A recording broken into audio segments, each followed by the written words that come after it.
Hello, everyone. This is our podcast, and we're doing a podcast about Frederick Douglass, a slave who escaped slavery and became a abolishment of slavery and did many great things. We'll be talking about his childhood, his achievements, and what he did in life. Hello, this is Jaywan Brasham, and I will be talking about Frederick Douglass youth.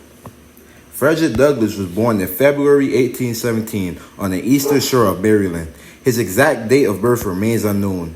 His mother, from whom he was separated at an early age, was a slave named Harriet Bailey.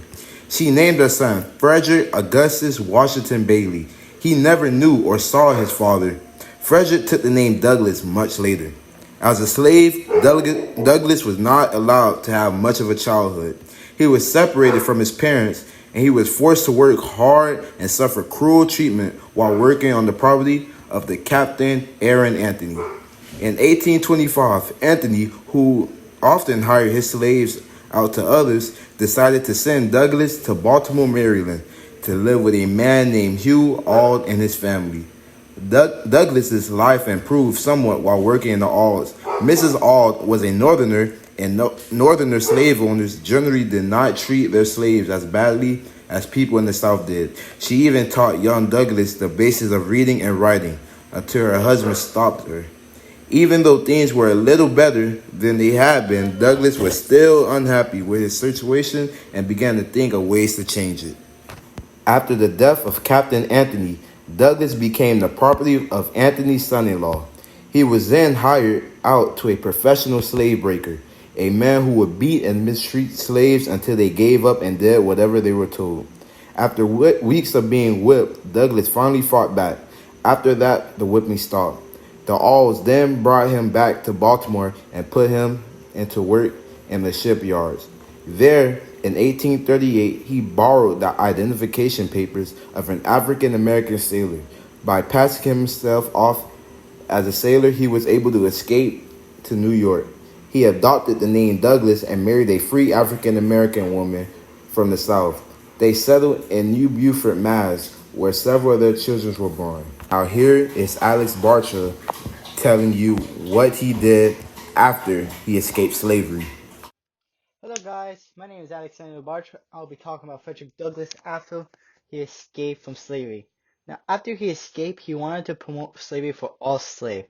So he purchased a newspaper in Rochester, New York, called the North Star. Now, why he named it the North Star was because slaves were escaping at night, which they would follow the North Star in the sky to freedom, which was the North, which they didn't allow slavery. So Frederick Douglass' goal were to abolish slavery in all its form and aspects, to promote the moral and intellectual improvement of the colored people, and hasten the day of freedom to the 3 millions of our enslaved fellow countrymen, as he said. But how did Frederick Douglass promote freedom? Now, in addition to publishing the North Star, Douglass lectured on the subject of freedom. Even though he had a name for himself and was very successful leader in the abolishment movement, he was still on the subject on to laws, keeping blacks separated from whites. On one occasion, he took the train to speak in the southern city. During the journey, he was forced to sit in a section reserved for colored people at the end of the freight car. When his host met him at the other end, they were very apologetic that he had been humiliated and had to sit in the back of his car. His response was, "Gentlemen, by illegal actions I may have discarded myself, but nothing and no man can discard Frederick Douglass." Frederick Douglass was known for many things, but the most he was known for was his ability to speak and inspire a crowd. But he wasn't always confident in talking in front of an audience. His first very public speech was in 1841 at the Church of Rex Thomas James, who asked Douglass to speak about his experience as a slave. At first, Douglass was very nervous and shy, but as he went on, he became sure of himself and his speaking skills. After that, he went in front of the crowd on numerous occasions to speak against slavery. Douglass would keep company with other abolitionists, including William Phillips, William Lord Garrison, and Olin Lovejoy. He also spoke in favor of women's rights and worked alongside Elizabeth Cady Stanton,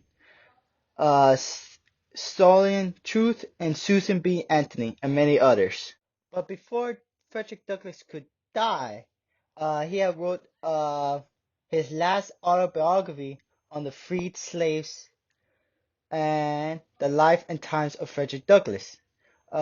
This was first published in 1881 and was revised in 1892, 3 years before his death. The book covers events during and after the war.